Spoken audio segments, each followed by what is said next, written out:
Banana blueberry cake కావాలి పెద్దమ్మ. Okay నాన్న. ఫస్ట్ ఒక బౌల్ తీసుకొని, ఒక 4 బనానాస్ వేసుకొని, స్మూత్‌గా అయ్యేంత వరకు ఒక ఫోర్క్‌తో బాగా మ్యాష్ చేసుకోవాలి. ఇందులో మైదా గాని, షుగర్ గాని ఏమీ వేయట్లేదండి. బనానాస్ అన్నీ బాగా మ్యాష్ అయిన తర్వాత 120 గ్రామ్స్ వరకు జాగరీ వేస్తున్నానండి.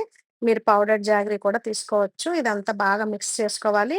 ఈ బనానా, జాగరీ బాగా మిక్స్ అయిన తర్వాత 120 గ్రామ్స్ వరకు కర్డ్ వేసుకొని బాగా మిక్స్ చేసుకోవాలి ఒక 5 మినిట్స్.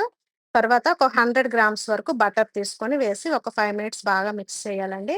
ఇవి 3 బాగా కలిసిన తర్వాత 160 గ్రామ్స్ వరకు వీట్ ఫ్లోర్ తీసుకున్నాను. ఇక్కడ ఆశీర్వాద్ వీట్ ఫ్లోర్ తీసుకున్నానండి. తర్వాత ఒక 6 గ్రామ్స్ వరకు బేకింగ్ సోడా, 4 గ్రామ్స్ వరకు బేకింగ్ పౌడర్ కూడా వేసి రౌండ్ సర్కిల్‌లో అలా మనం బాగా మిక్స్ చేసుకోవాలి. ఒక 5 మినిట్స్ బాగా కలిసిన తర్వాత ఒక కేక్ టిన్ తీసుకొని దానికి బటర్ అప్లై చేసి పైన బటర్ పేపర్ వేసి ఈ బ్యాటర్ అంతా అందులో వేసుకొని బ్లూబెర్రీస్ గార్నిష్ చేసుకున్నాను. ఈ బ్లూబెర్రీస్ అనేది ఒక ఆప్షనల్ మాత్రమే. మీరు ఈ ప్లేస్‌లో ఏవైనా తీసుకోవచ్చండి. ఈ బ్యాటర్ అనేది కేక్ టిన్‌లో మనం ఒక హాఫ్ వరకే వేసుకోవాలండి. లేదంటే 3/4 వరకైనా వేసుకోవాలి. మనకి కుక్ అయిన తర్వాత పైకి పొంగుతుంది కాబట్టి సగానికి వేశాను నేను.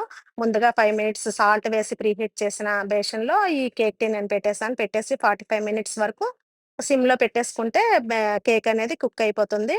తర్వాత కప్స్‌లో కూడా వేసి వేరే ట్రేలో పెట్టానండి. ఇవి కూడా ఒక హాఫ్ అన్ అవర్ సిమ్‌లో పెట్టేసి కుక్ చేసుకుంటే మనకి కప్ కేక్ కూడా రెడీ అయిపోయింది. కేక్ టిన్‌లో పెట్టింది 45 మినిట్స్ పెట్టాను. సిమ్‌లో పెట్టేసి తర్వాత ఈ కప్ కేక్స్‌లో పెట్టింది హాఫ్ అన్ అవర్‌లో 30 మినిట్స్‌లోనే అయిపోయిందండి. ఇదంతా బాగా చల్లారిన తర్వాత మనం వీటిని బయటికి తీసుకోవాలి. ఇలా చక్కగా ఎంత చక్కగా వచ్చేస్తాయండి. చాలా బాగా వచ్చాయి. మైదా గాని, షుగర్ ఎసెన్స్ గాని ఏమి వేయలేదు గాబట్టి పిల్లలకి చాలా చక్కగా పెట్టొచ్చండి వీటిని. చాలా స్మూత్‌గా కూడా వచ్చాయి. చూసారు కదా! వీడియోలో చూపించిన విధంగా మీరు కూడా తయారు చేసుకొని మీ ఇంట్లో వాళ్ళకి పెట్టండి. ఇంగ్రీడియెంట్స్ అన్నీ కూడా వీడియోలో చూపించిన విధంగా కరెక్ట్‌గా తీసుకుంటే చాలా పర్ఫెక్ట్‌గా చేసేస్తారండి మీరు కూడా. ఈ వీడియో గనుక నచ్చినట్లయితే ఒక లైక్ చేయండి, షేర్ చేయండి, సబ్స్క్రైబ్ చేయండి. ఇంకొక మంచి వీడియోలో కలుద్దాం.